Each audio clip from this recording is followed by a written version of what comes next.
Mercredi 27 août 2025, bonsoir à tous, bienvenue sur Ferraille Média, le bulletin Actualité brûlante vous arrive avec la voix de Johnson Chériza. Les funérailles de Wanderson Zami, jeune écolier de 19 ans, tué par balle le lundi 18 août 2025 par un agent du ministère de l'Éducation nationale et de la formation professionnelle, se sont déroulées ce mercredi 27 août à l'église Saint-Pierre de Pétionville. Aux environs de 10 heures, des milliers de personnes, dont des membres de la famille, amis, camarades de classe, représentants d'organisations et anonymes bouleversés, ont assisté à la cérémonie. Dans une ambiance empreinte de douleur et de colère, les proches du défunt ont réitéré leur appel à la justice et à des réparations pour honorer sa mémoire.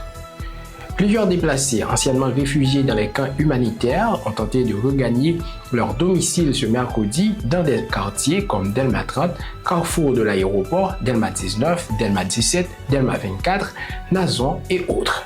Sur place, le constat est alarmant, maisons éventrées, sans porte ni fenêtres, toitures arrachées, bien complètement pillées. Les images diffusées sur les réseaux sociaux témoignent d'une désolation totale comparable à un paysage de guerre. Les sinistrés, sous le choc, appellent les autorités à agir face à l'ampleur des destructions.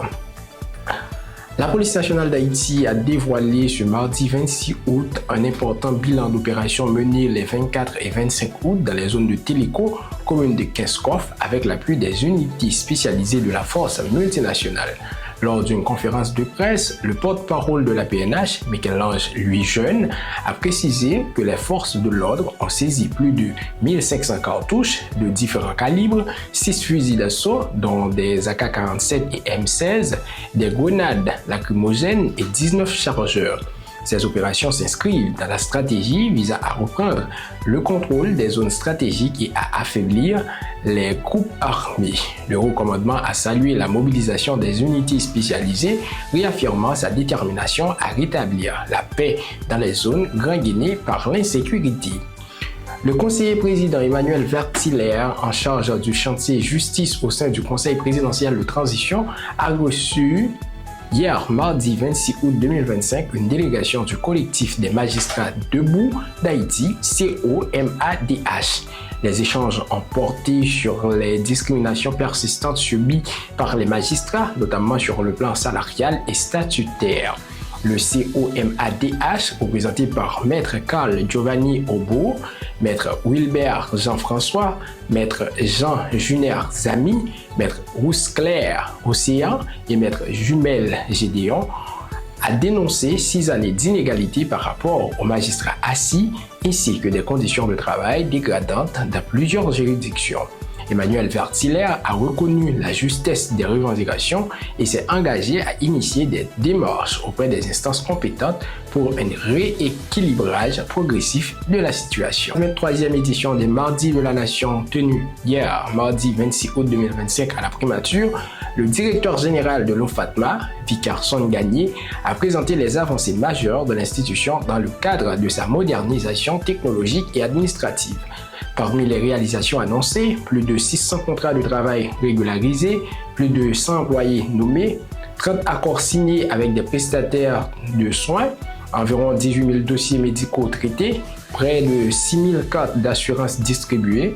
Un accord a été également signé avec la protection civile et 12 brigadiers bénévoles ont reçu leur carte d'assurance, illustrant la volonté d'OFATMA d'élargir la couverture sociale.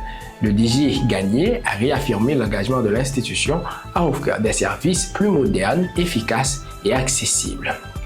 Et maintenant dans l'international, le ministre vénézuélien de la Défense Vladimir Padrino a annoncé ce mardi 26 août un déploiement significatif de drones et de patrouilles navales le long des côtes caraïbes du pays en réponse à l'envoi de 3 navires de guerre américains près des eaux territoriales vénézuéliennes.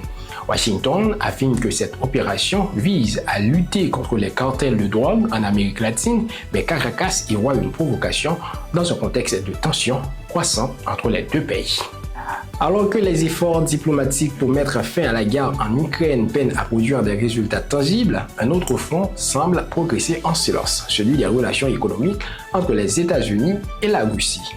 Selon des révélations croisées des médias russes et du Wall Street Journal ce 26 août, les deux puissances seraient sur le point de relancer en toute discrétion un projet énergétique d'envergure nommé Sakhalin 1 dans l'extrême-orient russe.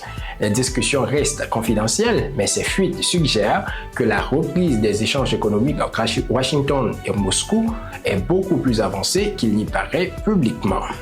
Paradoxalement, Washington a doublé ce mercredi 27 août ses droits de douane sur les produits indiens importés, les faisant passer de 25 à 50% en réponse aux achats massifs de pétrole russe par l'Inde.